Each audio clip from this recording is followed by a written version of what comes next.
अगर आप भी चाहते हैं बिट्टू मलंगिया इंटरटेनमेंट का ऑडियो वीडियो सबसे पहले आप तक पहुंचे, तो लाल बटन को दबाकर चैनल को सब्सक्राइब करें और बेल आइकन दबाना ना भूलें।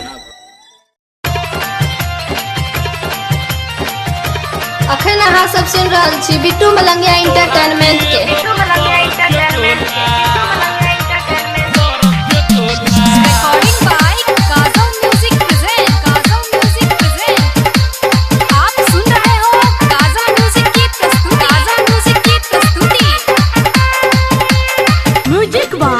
Sanjay Samrat, music by Sanjay Samrat.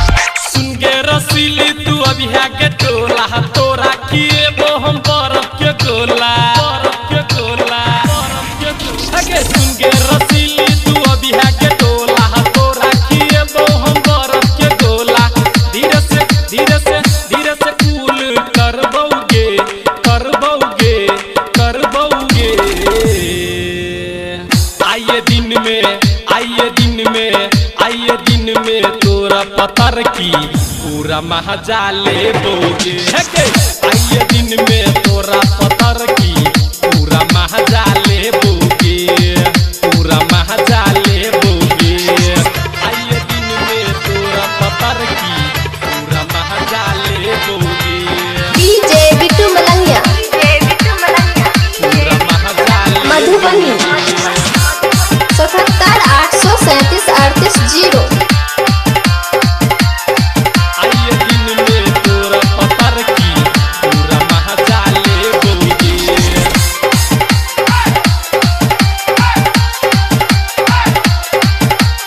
Music by Sanjay Samrat, music by Sanjay Samrat. नस नस में से तोरा आबै छौ पानी, देखै छी तो लागे दही के छाली, दही के छाली, दही के छाली। के नस नस में से तोरा आबै छौ पानी, देखै छी तो लागे दही के छाली, दही के छाली। ओठ के लाली तोहर देख के भीतर से हमरा जुआर उठैया। ओठ के लाली तोहर देख के भीतर से हमरा जुआर उठैया। मन करे छाती से साटी गे, साटी गे, साटी गे। आइए दिन में, आइए दिन में तोरा पतर की पूरा महजा ले बोगे। हाँ, आइए दिन में तोरा पतर की पूरा महजा ले बोगे। हाँ, आइए दिन में तोरा पतर की पूरा महजा ले बोगे। आइए दिन में तोरा पतर की पूरा महजा ले बोगे।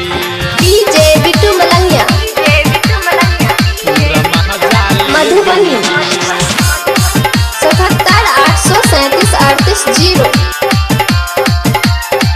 आइए दिन में तोरा पतर की पूरा महजा ले बोगे।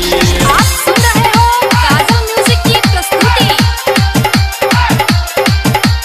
Music by Sanjay Samrat, music by Sanjay Samrat. नैना से तू मारै छ गोली, कोन जिला के तू जागे छोरी, जागे छोरी, जागे छोरी। के नैना से तू मारै छ गोली, कोन जिला के तू जागे छोरी, जागे छोरी। हमें उम्र में लागै छ नगीना, किया तू चलै छ एना हसीना। कमे उम्र में लागै छ नगीना, किया तू चलै छ एना हसीना।